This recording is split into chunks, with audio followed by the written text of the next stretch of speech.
आपका जो open bypass surgical जो सर्जरी होती है सर, इसे लेकर के भी बहुत सारी धारणाएं होती हैं। और सर क्या जो हमारे देश के पूर्व प्रधानमंत्री थे स्वर्गीय मनमोहन सिंह जी, क्या उन्होंने भी सर्जरी कराई थी? ये भारत में कैसे आई? और पहले मैं ये बताता हूँ कि बाईपास सर्जरी होती क्या है। जी सर।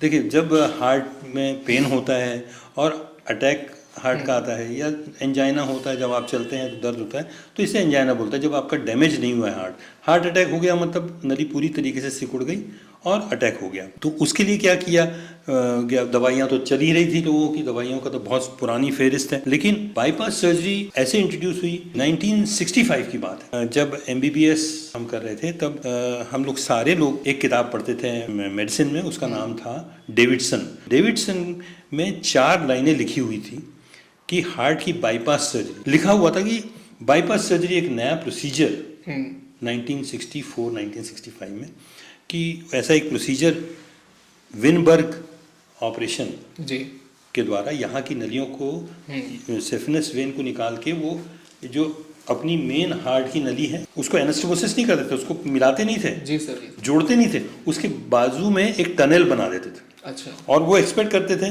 कि इस तरीके से कोलेट्रल सर्कुलेशन हो जाएगा उसमें। तो ये विनबर्ग की टेक्निक थी जो कुछ समय तक चली, लेकिन लोगों ने इसको फिर अप्रूव नहीं किया।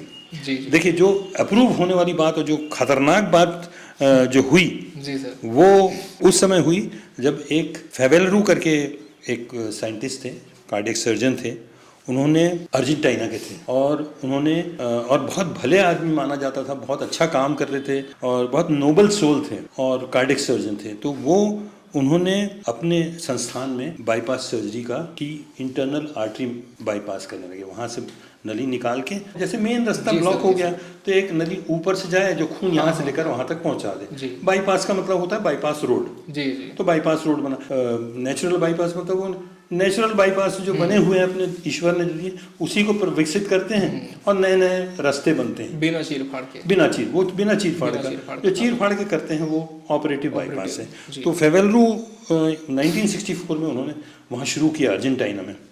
लेकिन ऐसा कहा जाता है, मैं दावे के साथ तो नहीं कह सकता, लेकिन उस समय की चर्च ने, उस समय की सरकार ने उनका साथ नहीं दिया और उनको देश निकाला कर दिया।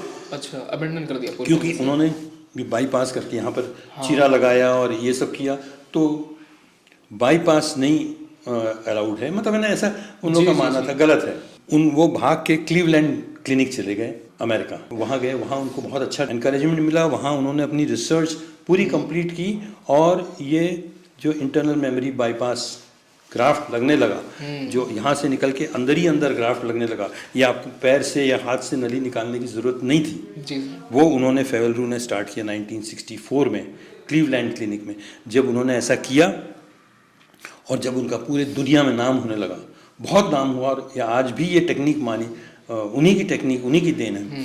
तो जब अर्जेंटीना सरकार को ये पता लगा कि अरे ये तो हमारे देश का आदमी है, हमारा मतलब माटी पुत्र है, और वहाँ जाके नाम कर रहा है और अमेरिका का नाम हो रहा है, तो उसको उन लोगों ने अप्रोच किया और उसको अपने देश में वापस लिया। और वो बहुत अच्छे आदमी थे, उन्होंने देश की भावना थी, उन्हें देश प्रेम था, वो वापस आ गए और उन्होंने यहाँ फिर से काम चालू किया फेवेलरू, और इतना अच्छा काम किया उन्होंने अपने देश के लिए, और गरीबों का भला करते थे, बहुत ही एक्टिव थे, बहुत जानदार आदमी थे। लेकिन क्या हुआ कि कुछ समय बाद जब उनका बहुत नाम हो गया और सरकार को उनकी ज़रूरत नहीं थी, कुछ 10 साल 15 साल के बाद फिर उनकी संस्था को सरकार ने फिनेंशियल सपोर्ट करना बंद कर दिया। फिर गर्दिश में चले गए उनके सितारे फेवेलरू के, और मतलब कुछ सालों के अंदर मर गया। वो मर नहीं गए, सुसाइड कर लिया उन्होंने। दर्दनाक अंत हुआ उस ऐसे आदमी का जिसकी टेक्निक आज भी मानी जाती है। उनके नाम से टेक्निक चलती है।